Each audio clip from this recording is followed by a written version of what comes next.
back to And then it sounds like, just real quick, it sounds like your issue, it sounds like 75% at the end of the fiscal year, and for them to have a means to make up that remaining 5% at the end of the year. Yeah, so the one example you just gave was somebody seeing 20 out-of-network doctors who are going to an in-network doctor, then pay for a different insurance. I've never said out-of-network doctor. That's just something that you make.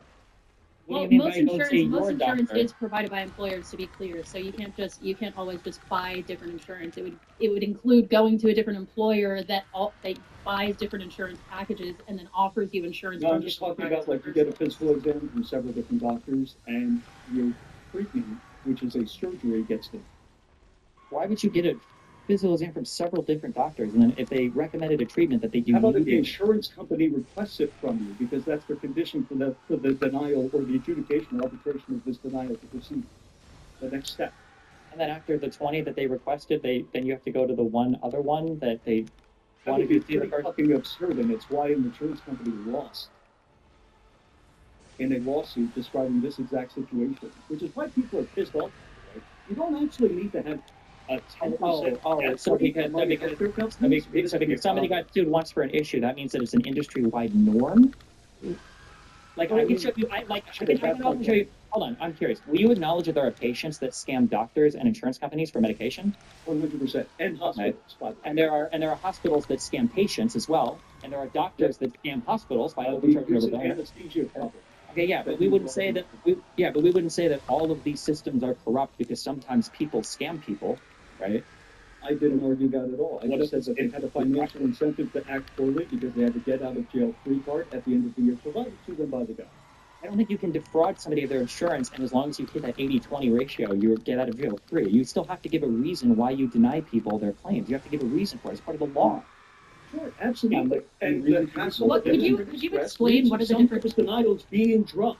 If you want to say that's not true, that's fine. If you want to say like, hey, I don't think that this is a widespread problem. There's actually nothing going wrong here at all. That's totally fine. Just live with it is an acceptable answer. The problem is this shooting is a referendum on just live with it. I think that's not. It's a crazy, random, rich loser guy who had no negative experiences with unaffordability of healthcare, unattainability of healthcare, who just wanted to kill somebody to get famous. That's all he's doing. Those are mutually exclusive at all. Do you think that's why he killed him, to get famous? Of course. What do you mean? What do you think his reason was? I don't know. Did you read the book that he read? Yeah, I like the book that he read. He did write a manifesto. I mean, he wrote a manifesto. Say why he wrote it. Right? He tried to remain anonymous. Like, he didn't. They caught him. It wasn't like, hey, look at me, everybody. Like, where's that for? The guy that wrote the manifesto tried to remain anonymous until they captured him. Yeah. Let's be clear, my argument doesn't believe on that. I totally don't. I don't think that those are mutually exclusive at all. He's definitely a weird, crazed weirdo. Well, if you read, and if you okay. I far prefer Ash's way of thinking about this in terms of incentive structures. I think it is perfectly reasonable to think, hey, there's a system here that might incentivize certain insurance companies to sometimes deny claims that they should otherwise pay out, assuming that even if the person appeals it, they will have to pay it out because they just expect the person not to appeal it. This definitely happens in car insurance. It probably happens in health insurance. This is part of the ProPublica reporting. It's a good series. You guys should read it. It's convoluted and hard to appeal denials of health insurance. Sure, that probably happens. There's probably an incentive there. It's not probably. This is there have been McKinsey documents released that prove that this is their official strategy. My question is, even if I concede that, I'm still not sure which parts of this are relevant to who gets the Luigi treatment, right? So you also brought up institutions treating people as numbers that lead to harm or death. What other industries do this? And I'm sure it's more than just health insurance, and I'm sure it's more than just car insurance. Do the CEOs of other companies that treat people as numbers for profit that leads to harm and death, do they get the Luigi treatment too? Right? And again, which parts of the C-suite get the Luigi treatment, right? Where do we cross this threshold, and which of these companies apply? And my other question that I was going to ask earlier, and again, I'll try to not, I'm not trying to make you guys fed post, but let's assume that Luigi had attempted his act and had failed, or had never attempted it at all, and you guys magically did know that Brian Thompson was the CEO of UFC, even though you didn't know that before.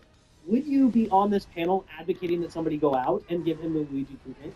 And if not, why not? And if so, who else is on that list? I just don't know where this principled stance is coming from. That like this is the thing to do now, and it's good, and we should praise him for it. Well, this is the whole second part of my argument. I'm glad you asked. So, I don't condone necessarily the murder, but the reason I don't is because I think we are closer than we ever have been to getting a single payer, except for maybe not ever have been because of who's about to be president. But it is possible to reform it in the system. It is possible to elect someone who will actually change this. The issue I have is, while I might not have that issue, what do you tell the people who are dying and suffering today because of these policies? What are they supposed to do to fight this? Because you can say, hey, in 2 years, maybe we'll have someone who changes this. In 4 years, AOC is going to be president. Maybe she'll, do some crap. But like, what the hell do you tell the person today that their mom is being denied her medication and dying? That is not getting The reality is, the problem is that that's just probably not really happening. This is a fabrication that you're putting in front of people because it sounds good, because very few of you, if any of you, and you even have engagement with the healthcare system. This didn't even crack the top 5 issues that Americans voted on last election cycle. Yeah, because no one knows. You should have killed someone. No one knows that everybody in the U.S. is dying because they can't get medication. Wouldn't I say everybody?